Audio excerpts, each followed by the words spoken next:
ओम शांति। राजयोग के चौथे सत्र में आज हम देखेंगे राजयोग के द्वारा प्राप्ति क्या है। जब भी हम कोई भी सकारात्मक कर्म करते हैं तो प्राप्ति भी बहुत श्रेष्ठ होती है। और इंसान की ये साइकोलॉजी है, मनोवृत्ति है कि जहां से कुछ प्राप्त होता है वहीं अपने टाइम इन्वेस्ट करना चाहते हैं। नहीं तो उसको लगते हैं मेरा टाइम इतना वैल्यूएबल है, मैं क्यों लगाऊं, मुझे क्या प्राप्त होगा। प्राप्ति के विषय में पहले सोचता है। आज एक छोटे बच्चे को भी अगर कहा जाए कि ये करो, इतना कर दो, तो वो भी सबसे पहले यही पूछेगा ये करने से मुझे क्या मिलेगा। यानी आज बच्चे से लेकर बड़े बुजुर्ग तक हर एक की मानसिकता में ये आ गया है कि अगर मुझे कुछ इससे प्राप्त होगा तो ही मैं अपना समय दूं, नहीं तो मैं समय क्यों लगाऊं। तो राजयोग के द्वारा भी हमारे जीवन में क्या प्राप्त होता है।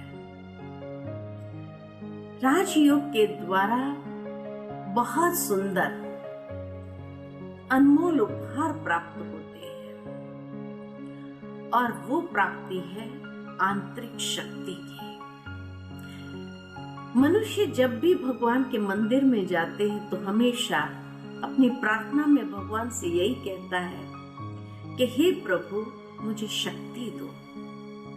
कौन सी शक्ति चाहिए? क्या किसी से लड़ाई करने की शक्ति चाहिए? नहीं, आंतरिक शक्ति, मानसिक शक्ति, मनोबल चाहता है जिससे जीवन जीना आसान हो जाए। तो राजयोग से भी हमारे जीवन के अंदर अष्ट शक्तियों की प्राप्ति होती है और उसमें सर्वप्रथम शक्ति है सहन शक्ति। आज यही शक्ति तो कम हो गई है मनुष्य जीवन में से कि मनुष्य सहन ही नहीं कर पाता। किसी ने कुछ कह दिया तो भी सहन नहीं होता है और बहुत गुस्से में आ जाता है, तुरंत रिएक्शन में आ जाता है। राजयोग से सर्वप्रथम हमारे अंदर सहन शक्ति तो विकसित होती है। कैसे विकसित करते हैं? जिस तरह बच्चे जब बाहर खेल रहे होते हैं और वो आम के पेड़ को देखते हैं, उसके ऊपर आम लटक रहे हैं, तो स्वाभाविक मन यही होता है और बच्चे पत्थर उठा उठा करके पेड़ को मारना आरंभ करते हैं। पेड़ एक एक पत्थर को सहन करके भी वो फल ही देता है। अगर प्रकृति हमें ये बात सिखा सकती है तो मनुष्य जिसने उस पेड़ को उत्पन्न किया, पेड़ को रोपित किया, क्या हम उसमें से ये शिक्षा नहीं ले सकते कि मनुष्य दुनिया में जब पत्थर मारते हैं तो उनसे हमसे भी कुछ फल की चाहना होती है, कुछ अच्छी बातें वो चाहते हैं, तभी वो पत्थर मारते हैं। और जब हम भी उनके एक एक पत्थर को सहन करके उसको रिटर्न में फल देते हैं तो शायद हमारा जीवन बहुत सुंदर हो जाता है। लेकिन सहन करने की भी शक्ति चाहिए। हर कोई सहन नहीं कर सकता है। कई लोग सहनशीलता को कायरता समझ लेते हैं, लेकिन वास्तव में दुनिया में वही व्यक्ति सहन कर सकता है जिसके अंदर शक्ति होती है। दुनिया में जितने भी महान आत्माएं हो गए, उनके जीवन दृष्टांत को अगर देखते हैं तो हर इंसान ने जब सहन किया तभी वो महानता के शिखर पर पहुंचा है। और सहन करने के लिए 2 गुण की आवश्यकता है। कौन सी? जब प्रेम होता है, हर इंसान को प्यार करो, और प्यार करके जब सहन करना आसान हो जाएगा। आज माँ बच्चे की हर हरकत को सहन कर लेती है क्योंकि उसको उसके प्रति प्यार है। तो हम भी अपने हृदय को इतना विशाल कर दे, हर एक के प्रति प्यार की भावना को जागृत करते हुए प्यार बांटना आरंभ करें तो शायद सहन करना बहुत आसान हो जाएगा। लेकिन सहन शक्ति अकेली काफी नहीं है, उसके साथ साथ दूसरी शक्ति भी विकसित होने लगती है और वो है समाने की शक्ति। आज कोई व्यक्ति सहन कई बार कर लेता है जीवन में, लेकिन वो अंदर में समा नहीं सकता है। पड़ोस में जाकर कह देता है कि आज हमारे घर में ऐसा हुआ, मुझे इतना सहन करना पड़ रहा है। अब वो पड़ोसी कई बार बिन मांगे सलाह देने आ जाते हैं। तब घर में यही होता है कि ये बात आपको कैसे पता चली?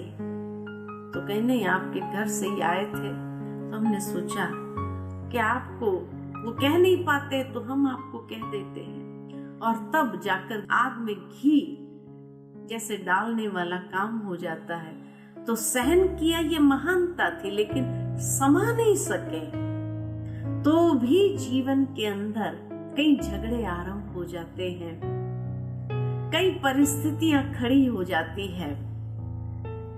तो जिस तरह एक समंदर हर नदी के किचड़े वाले पानी को भी समाता जाता है, समुद्र कभी नदी को ये नहीं कहता है कि तू अपना किचड़ा मत डाल मेरे अंदर, लेकिन समाता जाता है। कैसे? क्योंकि समुद्र के पास 2 विशेषताएं हैं, विशालता और गहराई। जब हम भी अपने स्वभाव के अंदर वो विशालता ले आएंगे और गंभीरता, मैच्योरिटी को ले आएंगे, तो हर बात को समाना आसान हो जाएगा। तो सहन शक्ति और समाने की शक्ति, ये 2 शक्ति महत्वपूर्ण शक्ति है जो जीवन को बहुत सुंदर स्वरूप देने लगता है, हमारे संबंधों में सुमधुरता उत्पन्न कर देता है। तीसरी शक्ति है परखने की शक्ति, क्योंकि आज दुनिया के अंदर आडंबर बहुत हो गया है। दिखावट, बनावट, सजावट, इन सब के बीच में हम जीते हैं और उस समय ये परखना अति आवश्यक हो जाता है कि आखिर भी सच्चाई क्या है, असली क्या है, नकली क्या है। अगर सच्चाई को परख नहीं सके तो धोखा खाना स्वाभाविक हो जाता है और फिर व्यक्ति को जीवन में पश्चाताप करना पड़ता है। जब मेडिटेशन ध्यान करते हैं तो हमारे अंतर चक्षु खुलते हैं और उस अंतर चक्षु से हम आर पार देख सकते हैं, सहजता से परख सकते हैं कि असली क्या है, नकली क्या है। और तब शायद हम धोखा खाने से हर बार बच जाएंगे और सही निर्णय ले सकेंगे। तो चौथी शक्ति है निर्णय शक्ति, क्योंकि जीवन में हर कदम अगर सफलता का अनुभव करना है तो सही निर्णय लेना आवश्यक है। बहुत सुंदर मैंने कहीं पढ़ा, चुनौती हर एक के जीवन में आती है, लेकिन कभी कभी यही चुनौती अवसर के द्वार खोल देती है और कभी कभी यही चुनौती पछाड़ने वाला अनुभव कराती है। तो किसके लिए ये अवसर के द्वार खोलती है और किसको ये पछाड़ती है? बहुत सुंदर लिखा था कि चुनौती के वक्त जो सही निर्णय लेता है उसके लिए अवसर के द्वार खुलते हैं और वो जीवन में आगे बढ़ जाता है। लेकिन चुनौती के वक्त जो गलत निर्णय ले लेता है उसको जीवन भर पश्चाताप करना पड़ता है और वो अवसर के द्वार को भी बंद कर देता है और ऐसे पछाड़े खाता है कि हमेशा वो पश्चाताप में जीने लगता है। और तब व्यक्ति कभी कभी यही कह देते, उस वक्त ये बात सूझी ही नहीं, मुझे ये समझ में ही नहीं आया और इसीलिए बस एक गलती हो गई। गलती गलत निर्णय की, कि जब वो दूसरा पहलू देख नहीं पाया, समझ नहीं पाया, परख नहीं सका और इसलिए ये गलती हो गई गलत निर्णय लेने की। तो जीवन के अंदर कामयाबी उसी के चरण चूमती है जो यथार्थ परख सकता है और सही निर्णय ले सकता है। अगर उस वक्त बहुत तनाव में व्यक्ति आ जाता है तो वो गलती स्वाभाविक हो जाती है और यही तो आज हो जाता है इंसान से। पांचवी शक्ति है सामना करने की शक्ति।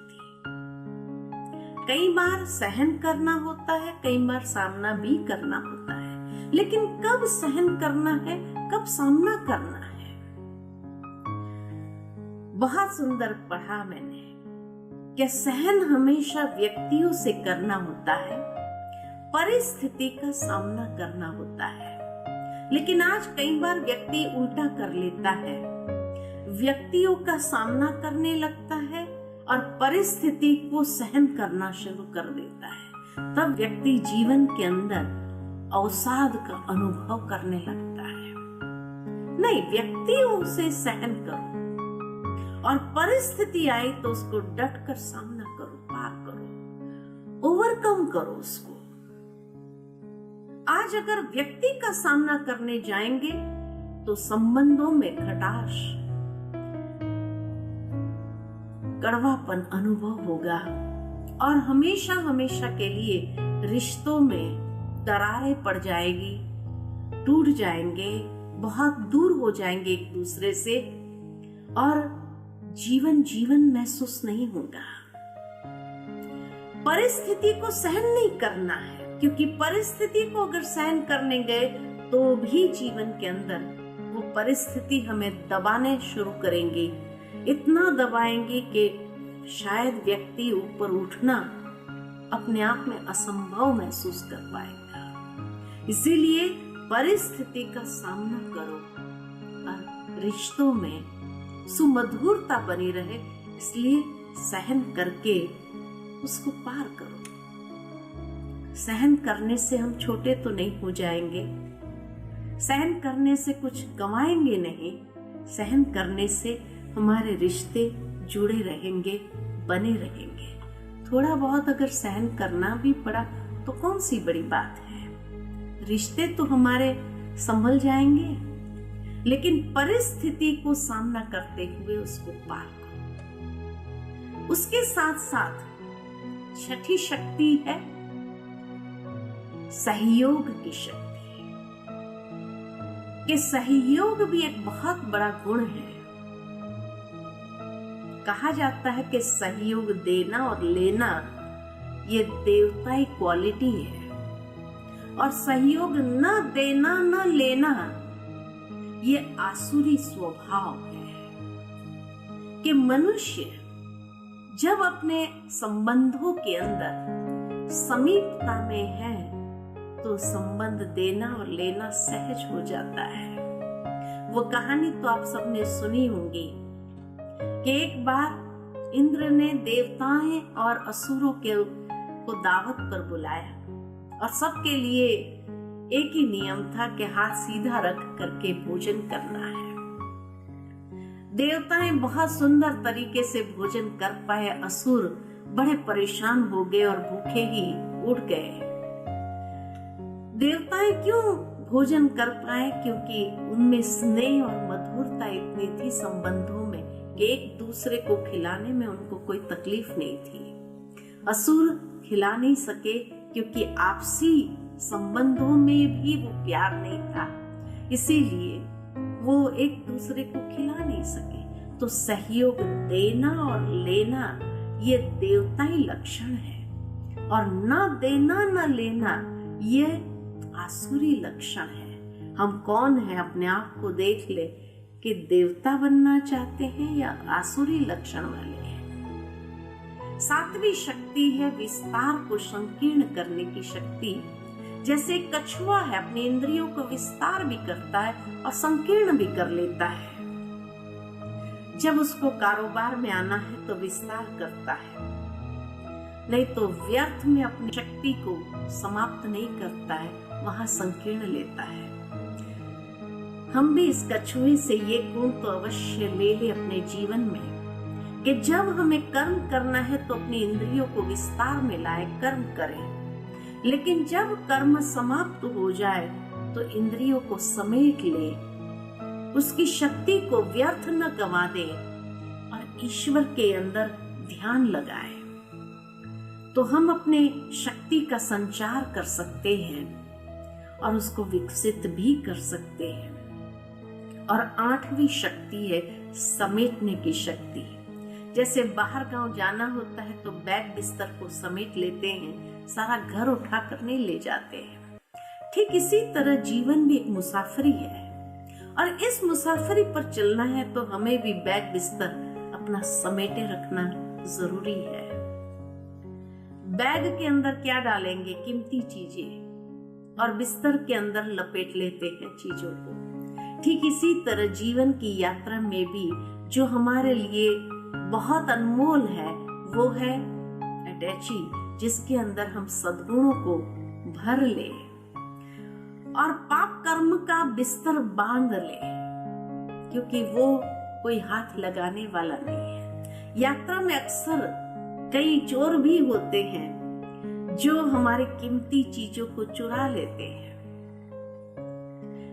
तो इसी तरह कई बार जीवन की यात्रा में हमारे सद्गुण भी चोरी हो जाते हैं। कैसे? जब संग का रंग लग जाता है तो वो सद्गुण चोरी हो जाते हैं और संग के प्रभाव में आकर के हम भी पाप कर्म के खाते को बढ़ा देते हैं। या कई बार अपने चीजों में जैसे रखी हुई होती है तो कीड़े लग जाते हैं। ठीक इसी तरह जीवन के सद्गुणों में भी कीड़ा लगना माना उन सद्गुणों का भी जब अहंकार आ जाता है, अच्छे कर्म का भी व्यक्ति को अहंकार आ जाता है, तो ये अभिमान का कीड़ा लग गया जो अंदर से ही हमें खोखला कर देता है। तो इसलिए समेटने की शक्ति को लेना, यानी बातें अनेक आएंगी जीवन के अंदर, फुल स्टॉप, बिंदी लगाओ, आगे बढ़ते जाओ। उन्हीं बातों में उलझो नहीं, क्योंकि उन्हीं बातों में उलझ करके हम अपने यात्रा पर आगे बढ़ने से रुक जाते हैं, आगे नहीं बढ़ पाते हैं। तो इसीलिए बातों को समेट लो, फुल स्टॉप कर लो और आगे बढ़ते जाओ। उलझो नहीं, सुलझते जाए।